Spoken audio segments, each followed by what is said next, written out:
কক্সবাজারের চকরিয়া, পেকুয়া ও মাতামুহুরী বাঁধ পরিদর্শন এবং বন্যা দুর্গতদের মাঝে ত্রাণ বিতরণ করেছেন স্বরাষ্ট্রমন্ত্রী সালাউদ্দিন আহমদ। এই বিষয়ে বিস্তারিত জানাতে আমাদের সাথে সরাসরি যুক্ত হচ্ছেন সহকর্মী FM সুমন।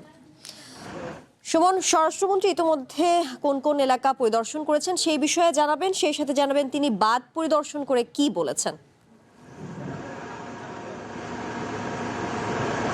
হ্যাঁ, ধন্যবাদ তানি আপনাকে। আপনি নিশ্চয়ই যেমনটা বলছিলেন, স্বরাষ্ট্রমন্ত্রী সালাউদ্দিন আহমেদ তিনি আজকে সকালে কক্সবাজারের চকরিয়ার বন্যা কবলিত এলাকা পরিদর্শন করেছেন এবং সেখানে তিনি ত্রাণ বিতরণ করেছেন। সকাল 11টার দিনে তিনি কক্সবাজার পৌঁছান। কক্সবাজার পৌঁছানোর পর তিনি চকরিয়া আসেন। চকরিয়ার ফাঁসিয়াখালী এলাকায় তিনি বন্যা দুর্গতদের সঙ্গে কথা বলেন। সেখানে তিনি সাংবাদিকদের সঙ্গে কথা বলেছেন এবং সেখানে তিনি ত্রাণ বিতরণ করেছেন। ত্রাণ বিতরণ শেষে তিনি চকরিয়ার কুচপাড়া নামক একটি এলাকায় বেড়িবাঁধের যেখানে ভাঙ্গন ছিল সেই বেড়িবাঁধের ভাঙ্গন তিনি পরিদর্শন করেছেন, করে তিনি নামাজ আদায় করেছেন এবং তিনি এখন রয়েছেন।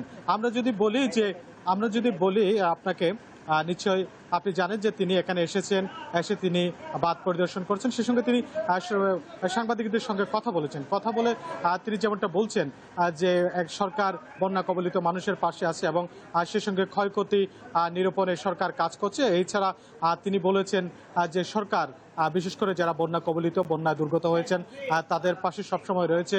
সেখানে শুকনো খাবার এবং প্রয়োজনীয় ত্রাণ সামগ্রী বিতরণ করা হচ্ছে এবং তিনি আরও বলেছেন যে এখানে তিনি যে ক্ষয়ক্ষতি নিরূপণের জন্য সরকারের পক্ষ থেকে কাজ করা হচ্ছে এবং ক্ষয়ক্ষতি নিরূপণের পর সেখানে প্রয়োজনীয় সরকার ব্যবস্থা নেবে। সে সঙ্গে সরকারি বেসরকারিভাবে সম্মিলিত প্রচেষ্টারও কথা বলেছেন মন্ত্রী। আজকে আসলে সকাল থেকে তিনি সকাল 11টা থেকে কক্সবাজারের চকরিয়ার বিভিন্ন জায়গায় কিন্তু পরিদর্শন করছেন এবং করবেন।